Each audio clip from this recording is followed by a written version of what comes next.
अस्सलाम वालेकुम everyone, this is Mohammad Shaheer Ahmed और आज की इस वीडियो में जिस टॉपिक को हम डिस्कस करने जा रहे हैं उस टॉपिक का नाम है थर्ड इक्वेशन ऑफ मोशन। इससे पहली वीडियोस के अंदर हमने अपने फर्स्ट इक्वेशन ऑफ मोशन को भी ड्राइव कर लिया है और सेकेंड इक्वेशन ऑफ मोशन को भी ड्राइव कर लिया है। तो आज की वीडियो स्टार्ट करने से पहले एक छोटी सी इन्फॉर्मेशन, हमारे चैनल को लाइक करें, सब्सक्राइब करें, बेल आइकन को प्रेस करें ताकि आने वाली वीडियोस की नोटिफिकेशन आप तक पहुँचती रहे। चलिए तो आपने वीडियो को स्टार्ट करते हैं और आज की वीडियो का जो हमारा टॉपिक है वो क्या है, हमारे पास थर्ड इक्वेशन ऑफ मोशन। अब हम इस थर्ड इक्वेशन ऑफ मोशन को कैसे ड्राइव करेंगे, बहुत सिंपल है। इसमें हम फर्स्ट इक्वेशन को ही ट्रांसफॉर्म कर देंगे किसके अंदर, थर्ड इक्वेशन के अंदर। तो वो सिनेरियोज जो हमने अपने पिछले वीडियोस में समझा था उसी सिनेरियोज को रखेंगे कि एक ऑब्जेक्ट है जिसकी इनिशियल वेलोसिटी vi है, वो किसी सर्टेन वेलोसिटी चेंज करता है, कुछ देर बाद उसकी वेलोसिटी vf बन जाती है। इस दौरान इस टाइम इंटरवल लगता है वो t है। तो उस बॉडी के अंदर क्योंकि वेलोसिटी का चेंज आ रहा है तो उस बॉडी में क्या जनरेट होगा, एक्सेलरेशन जनरेट होगा। तो हमने अगर फर्स्ट इक्वेशन की अगर हम बात करें तो हमारे पास यूजिंग फर्स्ट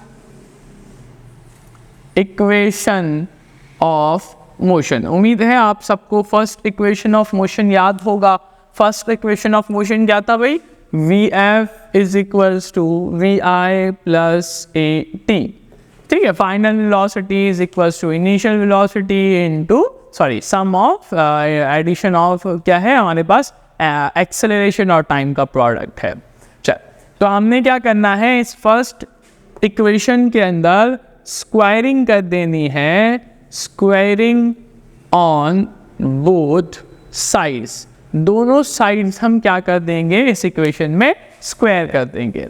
तो अगर मैं दोनों साइड स्क्वायर करूं तो क्या हो जाएगा, Vf के ऊपर भी स्क्वायर आ जाएगा और Vi प्लस AT के ऊपर भी स्क्वायर आ जाएगा।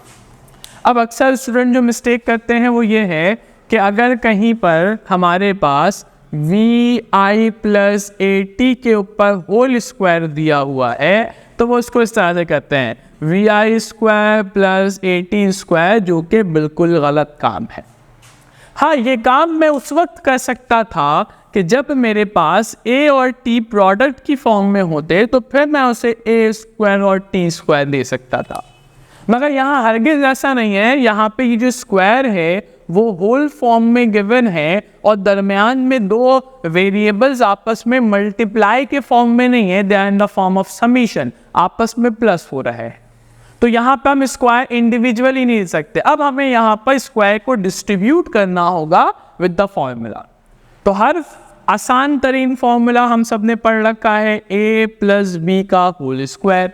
फॉर्मूला क्या कहता है भाई, बहुत simple, a square plus 2ab plus B square. इस फॉर्मूले में अज्यूम कर लेते हैं कि vi हमारा a है और at जो है वो हमारा b है। तो फॉर्मूले में ट्रांसफॉर्म करते हैं, देखें ये vf का स्क्वायर vf स्क्वायर अपनी जगह पर, यहाँ पे फॉर्मूला ओपन हो रहा है ना, फॉर्मूला ये वाला ओपन हो रहा है। फॉर्मूला क्या होता है, a square plus 2ab plus b square. a किसके बराबर है, vi। तो जहाँ जहाँ a का कॉलम था वहाँ vi पुट कर लेंगे, vi, ठीक है। और जहाँ जहाँ b है वहाँ क्या पुट करेंगे, at और at सब्सटीट्यूट कर देंगे। तो फॉर्मूले में इस लेफ्ट साइड पर हमने क्या किया, ये वाले फॉर्मूले को ओपन कर दिया। अब देखें Vf अपनी जगह पर रहा, Vi का स्क्वायर क्या हो जाएगा, Vi square plus 2 multiply by Vi into AT, multiply की फॉर्म में लिख दिया, और ये क्या हो जाएगा हमारे पास AT स्क्वायर हो जाएगा। तो हमने अभी कुछ नहीं किया, जस्ट हमने स्क्वायरिंग ऑन बोथ साइड करवाया और स्क्वायरिंग ऑन बोथ साइड करवाने के बाद हमने अपने फॉर्मूले में इसको ओपन कर दिया। अच्छा चले भाई, अब अगर हम यहाँ से कुछ कॉमन निकालना चाहें, कहाँ से, Vi स्क्वायर तो अपनी जगह पर है, Vi स्क्वायर अपनी जगह पर। अगर मैं इस टर्म की बात करूँ, कुछ कॉमन निकालना चाहें तो क्या कॉमन आ रहा है, आप कहेंगे सर A कॉमन है और T कॉमन है, AT कॉमन है इन दोनों में, ठीक है। AT तो कॉमन नज़र आ रहा है, मगर अगर हम यहाँ पर देखें तो हमें वैल्यूज़ के ऊपर जो पावर है वो कॉमन नज़र नहीं आ रही।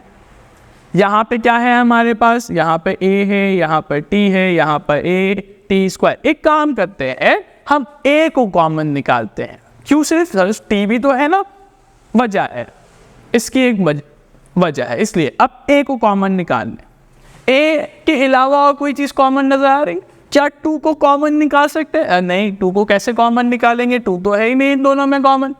निकाल सकते हैं, अगर हम इस 80 की बात करें तो 80 के साथ 2 लगा दें, अब कॉमन आ सकता है? अब कहेंगे हाँ आ सकता है। सर ये 2 कैसे, ये तो था नहीं हमारे पास। तो इस 2 को बैलेंस करने के लिए, क्योंकि हमने अपनी मर्जी से लगाया ना, बैलेंस करने के लिए 2 से डिवाइड भी करवा देते हैं। मैथ का उसूल, मल्टीप्लाई डिवाइड कराओ, इक्वेशन में कोई फर्क नहीं पड़ेगा। अब 2 भी कॉमन आ रहा है और ए भी कॉमन आ रहा है, तो अगर मैं यहाँ से 2a कॉमन निकाल लूँ तो क्या बचेगा? 2 बाहर, a बाहर, क्या बचा? VIT बच गया, प्लस ऊपर से 2 कॉमन निकाल लिया तो क्या बचा? 1। नीचे वाला 2 अपनी जगह पे बचा, यहाँ पे क्या बचा? a, और हम क्या कहेंगे यहाँ से 2a, और ये हो जाएगा हमारे पास, अच्छा सॉरी एक मिस्टेक क्या है, 80 स्क्वायर ना, तो जब हम इसको तोड़ेंगे तो क्या हो जाएगा? a स्क्वायर और t स्क्वायर। तो हमने 2a तो बाहर निकल लिया, यहाँ पे a 2 मरतबा था, एक बाहर आ गया तो एक a रह जाएगा और t स्क्वायर अपनी जगह पर रहेगा। ठीक है, हमने यहाँ से क्या कॉमन लिया है? 2 कॉमन लिया है और साथ साथ a कॉमन निकाला, तो 2a कॉमन निकालने के बाद VIT बच गया, और यहाँ से अगर 2 निकालेंगे तो ऊपर रह गया 1, a स्क्वायर में से एक कॉमन आ गया तो बचा a, और ये t स्क्वायर अपने जगह पर रहा। याद करें, ये कुछ आपको याद आ रहा है? VIT अगर हम इसको देखें, कुछ याद करें, ये क्या है भाई? VIT plus half AT square, ये बराबर था S के, that is the second equation of motion. तो एक काम करते हैं, यहाँ पर हम कर लेते हैं, इसको मैं दोबारा यहाँ लिख लेता हूँ, VF square is equals to VI square plus 2a जो हमने कॉमन निकाला है, और ब्रैकेट में क्या बचा? VIT plus half AT square. और अगर हम सेकेंड इक्वेशन ऑफ मोशन की बात करें तो सेकेंड इक्वेशन ऑफ मोशन क्या था? S is equals to VIT plus half AT square. That's why यहाँ से T कॉमन नहीं निकाला था। अगर T कॉमन निकाल लेते हैं तो फिर ये फॉर्म हमें बनती हुई नजर नहीं आती। तो हमने कहा ये पूरा अगर कहीं लिखा हुआ है वो किसके बराबर है? S। तो इस पूरे की जगह क्या लिख सकते हैं? S लिख सकते हैं। तो हमारे पास क्या बना? VF square is equals to VI square plus 2a, इस पूरे की जगह S। और अगर इस VI को देखें तो इक्वल टू किस तरफ? प्लस की फॉर्म में है, इधर आकर क्या हो जाएगा? माइनस। तो क्या हो गया? VF स्क्वायर में से VI स्क्वायर माइनस कर दें, ये किसके बराबर हो जाएगा? 2AS के बराबर हो जाएगा। और इसको अरेंज करके लिखेंगे तो ऐसे भी लिख सकते हैं ना, 2AS is equals to VF square minus VI square. That is the second, sorry that is the third equation of motion जो हमने यहाँ पर प्रूफ कर लिया। कुछ नहीं किया, बस हमने फर्स्ट इक्वेशन ऑफ मोशन लिया, उसमें स्क्वायरिंग की, फॉर्मूला ओपन किया, कॉमन लिया, तो सेकेंड इक्वेशन की कंडीशन बन रही थी, उस सेकेंड कंडीशन में S को सब्स्टिट्यूट करवाया और थर्ड इक्वेशन फुल ड्राइव्ड हो गया है। तो उम्मीद है ये वीडियो आपको समझ आई होगी।